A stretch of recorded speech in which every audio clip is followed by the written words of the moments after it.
सारू के घर का माहौल कई दिनों से भारी चल रहा था। बाहर से सब कुछ सामान्य दिख रहा था, लेकिन घर की दीवारों के बीच एक ऐसा तनाव छिपा था जो हर दिन बढ़ता जा रहा था। अनिका हमेशा की तरह खुद को संभी हुई, समझदार और सब पर नज़र रखने वाली महिला के रूप में दिखा रही थी। उसकी बातों में पहले जैसा आत्मविश्वास था, चेहरे पर वही बनावटी शांति थी और हर किसी के सामने वो खुद को सही साबित करने की कोशिश में लगी रहती थी। लेकिन सच ये था कि उसके मन में डर बैठ चुका था।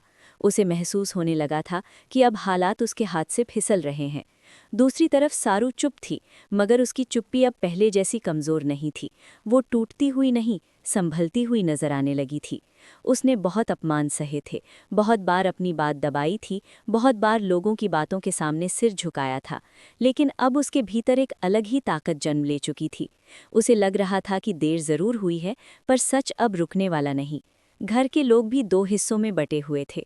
कुछ लोग अब भी अनिका पर भरोसा करते थे, क्योंकि उसने हमेशा खुद को चालाकी से ऐसी जगह खड़ा किया था जहां लोग उसे सीधा गलत मानने से पहले 2 बार सोचें। वहीं कुछ लोगों के मन में अब धीरे धीरे सवाल उठने लगे थे।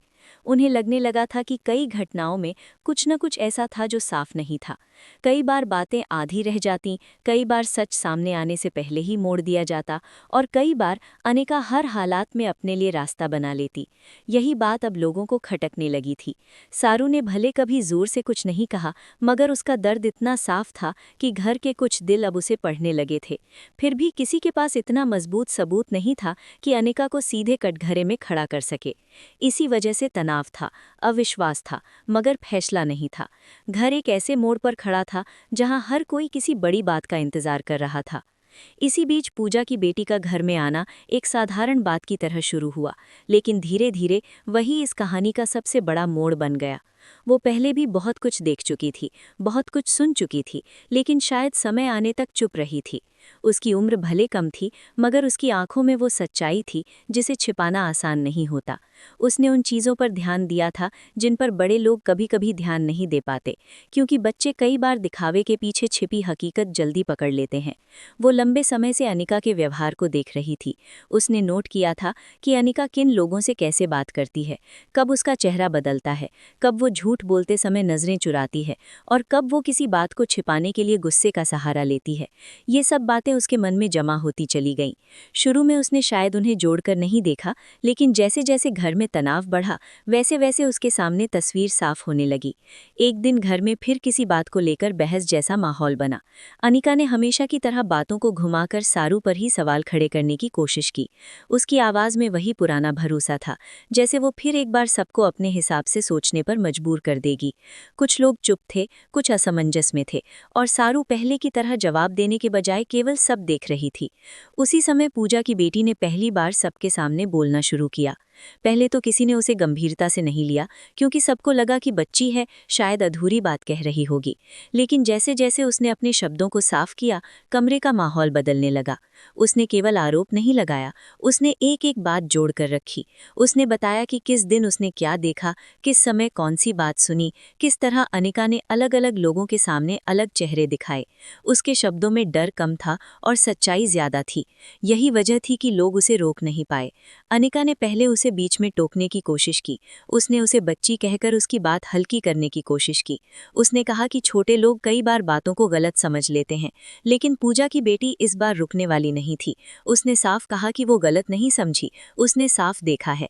उसने बताया कि अनिका ने कई बार सच को छिपाने के लिए दूसरों को आपस में लड़ाया, कई बार सारू को जानबूझकर गलत दिखाया, और कई बार ऐसे सबूत छिपाए जिनसे असली बात सामने आ सकती थी।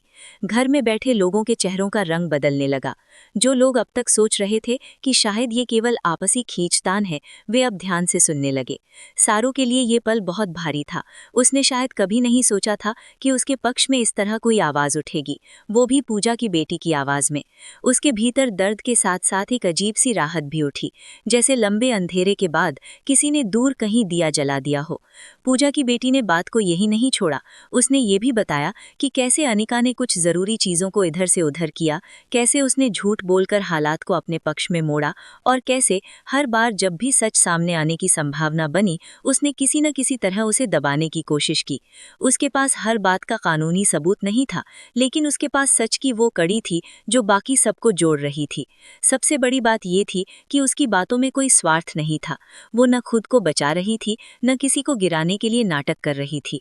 वो केवल वही कह रही थी जो उसने अपनी आंखों से देखा और अपने मन में महसूस किया। इस सच्चाई का असर घर के हर सदस्य पर अलग अलग हुआ। किसी को शर्म आई कि उन्होंने सारू की बात पहले क्यों नहीं समझी। किसी को गुस्सा आया कि इतने दिनों तक अनिका ने सबको बेवकूफ बनाए रखा। किसी को दुख हुआ कि एक मासूम लड़की को ये सब देखना और कहना पड़ा। सारू उस समय चुपचाप खड़ी थी, मगर उसके भीतर कई सालों का दबा हुआ दर्द हिल रहा था। उसे याद आ रहे थे वे सारे पल जब उसने अपनी सफाई देने की कोशिश की थी, मगर उसकी बात को भावुकता कहकर टाल दिया गया था। उसे वे दिन याद आए जब उसे बिना गलती के दोषी जैसा महसूस कराया गया था। उसे वे ताने याद आए, वे नजरें याद आईं और वो अकेलापन याद आया जिसमें उसे हर बार खुद को संभालना पड़ा था। अब जब पूजा की बेटी सच बोल रही थी तो सारू को ऐसा लगा जैसे उसकी चुप्पी को आखिरकार आवाज मिल गई है। ये केवल उसके लिए न्याय की शुरुआत नहीं थी, ये उसके अस्तित्व की वापसी थी। पहली बार उसे महसूस हुआ कि शायद अब उसे हर बात साबित करने के लिए रोना नहीं पड़ेगा। शायद अब सच खुद उसके पक्ष में खड़ा है। अनिका अब स्पष्ट रूप से घबराने लगी थी।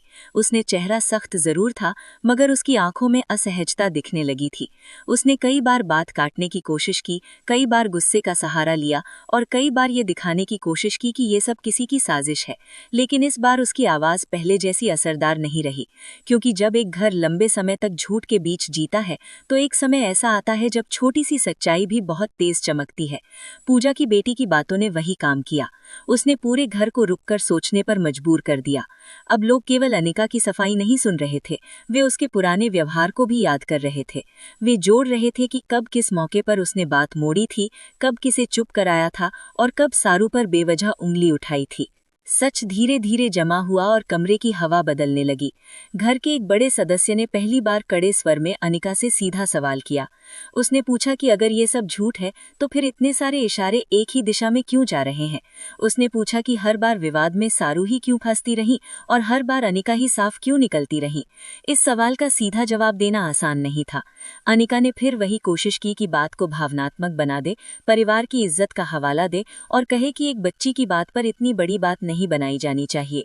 लेकिन अब ये तर्क किसी को संतुष्ट नहीं कर रहा था, क्योंकि मुद्दा केवल बच्ची की बात नहीं था। मुद्दा उन सभी घटनाओं का था जो अब पहली बार एक सीध में दिखाई देने लगी थी। पूजा की बेटी ने दरअसल केवल दरवाजा खोला था, उसके पीछे जमा सच्चाइयां अब खुद बाहर आने लगी थी। इसी दौरान कुछ ऐसे छोटे सबूत भी सामने आने लगे जिन पर पहले ध्यान नहीं गया था। किसी को पुरानी बात याद आई, किसी को एक पुराना संदेश याद आया, किसी को कोई वस्तु याद आई जो गलत जगह मिली थी, किसी को एक अधूरी बातचीत याद आई। अचानक सबको लगने लगा कि सारू के साथ जो हुआ वो केवल गलतफहमी नहीं थी, उसके पीछे किसी की योजना थी। ये समझ बनते ही घर का भाव बदल गया। अब सहानुभूति सारू की तरफ आने लगी और शक अनिका की तरफ। ये वही पल था जिसका सारू ने कभी सिर्फ सपना देखा होगा, लेकिन जब सच सचमुच सामने आता है तो खुशी तुरंत नहीं आती, पहले दर्द आता है। सारू के साथ भी यही हुआ।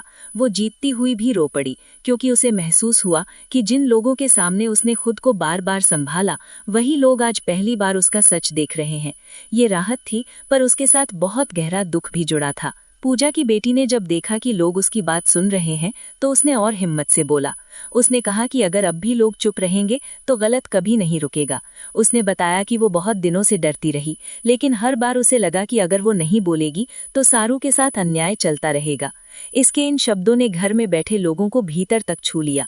एक मासूम लड़की का ये साहस सबको अपनी चुप्पी पर सोचने के लिए मजबूर कर रहा था। सारू ने उसे देखा तो उसकी आंखों में आंसू आ गए। उसे लगा कि कभी कभी इंसाफ वहां से आता है जहां से हम उम्मीद भी नहीं करते। पूजा की बेटी की आवाज केवल खुलासा नहीं थी, वो उस अन्याय के खिलाफ खड़ा हुआ पहला मजबूत कदम था जिसे इतने दिनों से लोग या तो नहीं देख रहे थे या देखकर भी अनदेखा कर रहे थे। अनिका अब स्पष्ट रूप से घबराने लगी थी। उसका चेहरा सख्त जरूर था, मगर उसकी आंखों में असहजता दिखने लगी थी। उसने कई बार बात काटने की कोशिश की, कई बार गुस्से का सहारा लिया और कई बार ये दिखाने की कोशिश की कि ये सब किसी की साजिश है। लेकिन इस बार उसकी आवाज़ पहले जैसी असरदार नहीं रही, क्योंकि जब एक घर लंबे समय तक झूठ के बीच जीता है तो एक समय ऐसा आता है जब छोटी सी सच्चाई भी बहुत तेज चमकती है। पूजा की बेटी की बातों ने वही काम किया। उसने पूरे घर को रुककर सोचने पर मजबूर कर दिया। अब लोग केवल अनिका की सफाई नहीं सुन रहे थे, वे उसके पुराने व्यवहार को भी याद कर रहे थे। वे जोड़ रहे थे कि कब किस मौके पर उसने बात मोड़ी थी, कब किसे चुप कराया था और कब सारू पर बेवजह उंगली उठाई थी। घर में बैठे लोगों ने पूजा की बेटी की बात पर भरोसा जताया और कहा कि अब मामले को गंभीरता से देखना ही होगा। अब ये केवल घर की बात नहीं रही, क्योंकि अगर अनिका ने सचमुच चाल चल के किसी को फंसाया, किसी को नुकसान पहुंचाया या किसी अपराध को छिपाया है, तो बात कानून तक भी जा सकती है। ये सुनते ही माहौल और भारी हो गया। अनिका ने तुरंत इसका विरोध किया और कहा कि परिवार की बात परिवार में रहनी चाहिए। लेकिन अब ये तर्क भी कमजोर पड़ चुका था। जब किसी निर्दोष को लगातार कष्ट मिला हो, जब झूठ ने घर की शांति खाई हो, तब परिवार की आड़ लेकर सच को दबाना और गलत हो जाता है। यही सोच धीरे धीरे मजबूत होती गई। सारू के लिए ये पल केवल भावनात्मक नहीं था, निर्णायक था। अब पहली बार लगा कि उसकी लड़ाई केवल रोकर खत्म नहीं होगी, उसका एक परिणाम भी आएगा। सेक्शन 1 का अंत इसी बड़े भाव पर होता है कि पूजा